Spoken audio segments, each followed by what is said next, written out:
दोस्तों, आप देख रहे हैं नया इनकलाब टीवी न्यूज़। जैसे ही आप मुमरा रेलवे स्टेशन से बाहर निकलते हैं, आपका इस्तकबाल करती है रेलवे स्टेशन की जामा मस्जिद। मुमरा शहर में रेलवे स्टेशन की इस जामा मस्जिद की तारीख बरसों पुरानी रही है। यहाँ पर बरसों से नमाज अदा की जाती है और ख़ास तौर से जुमा की नमाज के वक्त और ईद की नमाज के वक्त यहाँ की भीड़ देखने के लायक होती है। दिन ब दिन यहाँ पर नमाजियों की तादाद बढ़ती जा रही है और आप जानते हैं कि मुमरा शहर की आबादी भी बढ़ती जा रही है। इस वजह से शहर की शान जामा मस्जिद में जगह की कमी हो गई थी।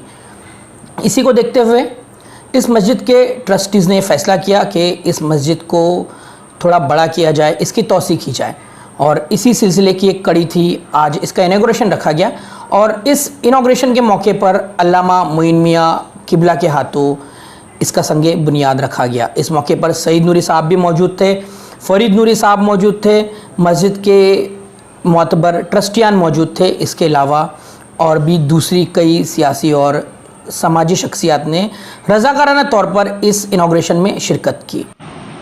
इस मौके पर शहर की मशहूर सियासी व समाजी शख्सियत जनाब सैयद अली अशरफ उर्फ भाई साहब भी मौजूद थे, जो कि अल्लामा मोइन मियाँ किबला के बड़े भाई हैं। अल्लामा मोइन मियाँ किबला ने इस मस्जिद का संगे बुनियाद रखा, दुआ हुई। उसके बाद में ये अपील की गई है कि मस्जिद के इस काम में ज़्यादा से ज़्यादा आप ताउन करें। इस मौके पर कैसा माहौल रहा वो हम आपके सामने पेश कर रहे हैं। जी हज़रत, आज माशाल्लाह सुन्नी जामा मस्जिद की दोबारा संग बुनियाद रखी जा रही है, मरम्मत होने जा रही है।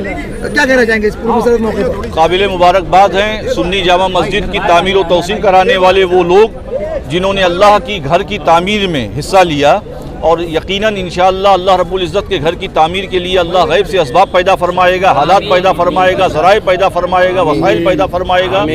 अभी ज़रूरत थी इस तामीर और तौसीक़ की। जिस तरीके से मुमरा की आबादी बढ़ती जा रही है और ये जामा मस्जिद मरकज़ी मस्जिद थी, इसकी तामीर और तौसीक़ की सख्त ज़रूरत थी। हज़रत, हम देख रहे हैं कि अवामुन्नास जो है, ख़ास मुसलमान दुनिया परस्ती में ज़्यादा मैं होते चले जा रहे हैं, जबकि तकाज़ा जो हालात हज़रत चल रहे हैं, तकाज़ा कुछ और है। क्या पैगाम देना चाहेंगे इस पुरमसरत मौके पर? देखिए, अल्लाह रब्बुल इज़्ज़त ने कुरान करीम में इरशाद फरमाया है, इन्ना सलाता तन्हा अनिल फहशाई वल मुनकर, बेशक नमाज तमाम बेहयाइयों और बुरी बातों से रोकती है।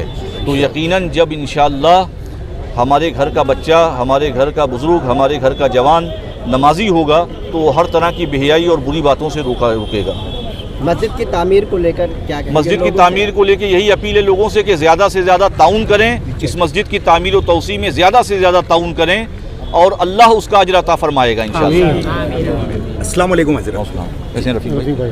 हज़रत, 12 नवंबर के रज़ा अकादमी के बंद की अपील पर नांदेड़, अमरावती, बीड़, परभनी में इंतशार हुआ, जवाबी कार्रवाई के मोर्चे निकाले गए और अब रज़ा अकादमी को टारगेट किया जा रहा है। भारतीय जनता पार्टी मांग कर रही है कि रज़ा अकादमी पर बैन लगाया जाए। तो एक एक करके जितने भी मुस्लिम रिलीजियस ऑर्गेनाइजेशंस हैं या समाजी ऑर्गेनाइजेशंस हैं, वो इनके अब निशाने पर आते जा रहे हैं। क्या कहेंगे इस पर आप? देखिए, होम मिनिस्टर ने तहकीकात का हुक्म जारी किया है। तहकीकात होने के बाद दूध का दूध, पानी का पानी सामने आ जाएगा। हमारा खुद अपना मुतालबा है, हमने होम मिनिस्टर के उस स्टेटमेंट का स्वागत किया है, इस्तकबाल किया है, जिसमें उन्होंने तहकीकात के लिए फरमान जारी किया है। जब तहकीकात हो जाएगी तो शरपसंद अपने आप पकड़े जाएंगे और उन पर कार्रवाई होगी इंशाअल्लाह। हज़रत, जैसे अमरावती में साफ तौर पर दिखाई दे रहा है, 12 नवंबर के मोर्चे के दौरान जो है स्टेशन की जो दीवार थी उसकी आड़ से मुस्लिम मोर्चे के ऊपर पथराव किया गया था पहले, और उसके बाद थोड़ी सी कुछ वहाँ पर जो है इंतशार वाली चीज़ें हुई, थोड़ा बहुत जो है तोड़फोड़ की वारदातें हुई। तो उस वीडियो को लेकर के, जो कि काफ़ी वायरल भी हुआ है, तो उस पर लेकर के जांच नहीं हो रही है। तो उससे लेकर के आप होम मिनिस्ट्री, राज्य सरकार, महाविकास आघाड़ी सरकार क्या अपील करेंगे उनसे? देखिए, हम यही मुतालबा बार बार करेंगे कि इसकी कड़ी इंक्वायरी होनी चाहिए और जुडिशल इंक्वायरी होनी चाहिए, ताकि कहीं कोई जब भी पुरअमन एहतजाज किया जाता है तो कुछ शरपसंद उसमें शामिल होते हैं और उस एहतजाज को ख़राब कर देते हैं और मुसलमानों की छवि को ख़राब करने की कोशिश करते हैं। हमारा एहतजाज पुरअमन एहतजाज था और संविधान के दायरे में रहते हुए वो एहतजाज था। मुल्क की जमहूरियत में हमको एहतजाज करने का हक़ हासिल है और हमारा एहतजाज जो था वो डेमोक्रेटिक एहतजाज था, उसको मुतासिर करने के लिए, उसको तबाह करने के लिए कुछ शरपसंदों ने कोशिश की। हमारा हुकूमत से मुतालबा है कि जुडिशल इंक्वायरी होनी चाहिए और वो शरपसंद जिन्होंने फसाद करने की साजिश की, फसाद में हिस्सा लिया, उन पर कार्रवाई होनी चाहिए। हजरत SIT की रिपोर्ट, अमरावती की गार्जियन मिनिस्टर है, पालक मंत्री कांग्रेस की MLA यशोमती ठाकुर, इन्होंने 2 दिन पहले बहुत सारे साइबर सेल के रिपोर्ट्स बताए कि किस तरीके से सोशल मीडिया का सहारा लिया गया। बहुत सारी पोस्ट जो है एक दिन पहले वायरल की गई, 12 नवंबर के मोर्चे को लेकर की भी की गई थी और 13 नवंबर का जवाबी जो भारतीय जनता पार्टी का कॉल था उसके मोर्चे को लेकर के भी की गई थी। तो इतने सारे सबूत सामने आने के बाद भी क्यों महाविकास आघाड़ी सरकार कार्रवाई करने में आगे पीछे हो रही है? देखिए, अखबारात के ज़रिए जो खबरें आ रही हैं उसमें कार्रवाई दिखाई दे रही है, लेकिन हमारा मुतालबा है कि और कड़ी कार्रवाई होनी चाहिए और बाकायदा इसकी तहकीक इतनी ज़ोर शोर से होनी चाहिए कि आइंदा कोई पुरअमन एहतजाज को मुतासिर करने की कोशिश ना करे।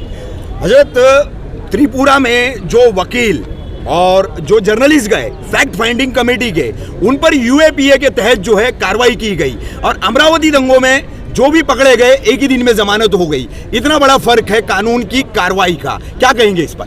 देखिए, कानून अपने हिसाब से काम करता है। हमारा मुतालबा बस ये है कि इंसाफ के साथ कार्रवाई होनी चाहिए। जो फर्जी गिरफ्तारियां हो रही हैं और नाम नेहाद लोग जो है वो उल्टे सीधे बयान दे रहे हैं, उन पर भी कार्रवाइयाँ होनी चाहिए। और मुसलमानों से ये अपील करते हैं कि वो अमन व अमान को बनाए रखें और मुत्तबे सुन्नत व शरीयत हो जाएं। यकीनन जब वो कुरान के पैरोकार होंगे, हदीस रसूल के पैरोकार होंगे, तो अपने आप सरबलंदी जो है वो उनके कदमों में होगी।